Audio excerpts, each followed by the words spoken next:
আমাদের মায়ের নিজস্ব কোনো বাড়ি নাই।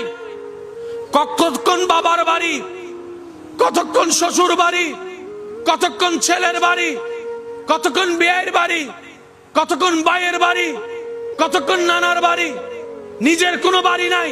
এটা যেমন সত্য, ওই মা ছাড়া কোনো বাড়িও হয় না, কোনো সংসারও হয় না, কোনো পরিবার রূপও নেয় না। কথা বলেন ঠিক কিনা? মাদের নিজস্ব বাড়ির দরকার নাই, ওনারাই বাড়ি বানায়। যে বাবারা বাহিরের দেওয়াল দিয়ে বাড়ি বানায়, মারা ভিতরের সংসারের বাড়ি বানায়। বাবাদের দেওয়াল দেখা যায়, মাদের দেওয়াল দেখা যায়। যেদিন মাটা চোখ বন্ধ করে, সেই দিন সে দেওয়ালটা হারে হারে এক একটা ইট পরিষ্কার হয়ে যায়। আওয়াজ দেন ঠিক কিনা? তো মা ছাড়া বাপ ছাড়া কখনো সংসার পরিবার হওয়া সম্ভব? সে আল্লাহ বলছেন মাদেরকে, ও আমার বান্দা পর্দা করো।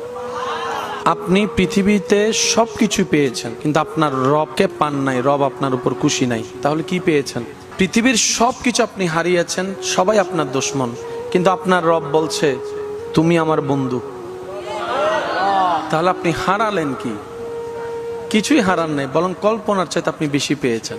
আমরা পাওয়া না পাওয়ার যেই সিদ্ধান্তটা বুঝি, এটা আসল সিদ্ধান্ত নয়।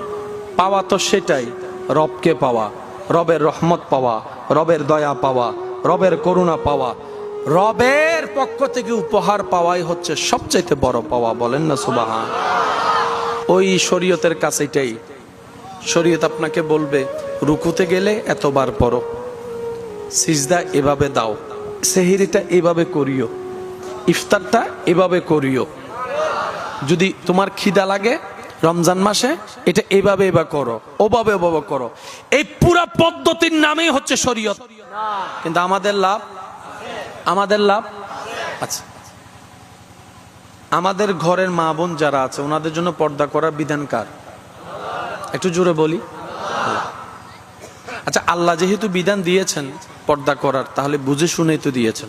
নিজে অপরাধ করে সাজা পেলে মনকে বুঝ দেওয়া যায় যে না, আমি অপরাধ করছি, আমি সাজা পাইছি। কিন্তু আমার আপনার অপরাধে যদি অন্য কেউ সাজা পায়, কষ্ট পায়, এটা কিন্তু সহজে নিজেকে মাফ করা যায়। আমার একজন বোন যদি বেপরদা চলে, এই একজন বোনের কারণে আমার বোনের বাবা হাসরের ময়দানে লজ্জিত হবে, বোনের ভাই হাসরের ময়দানে লজ্জিত হবে, বোনের স্বামী হাসরের ময়দানে লজ্জিত হবে, বোনের সন্তান হাসরের ময়দানে লজ্জিত হবে।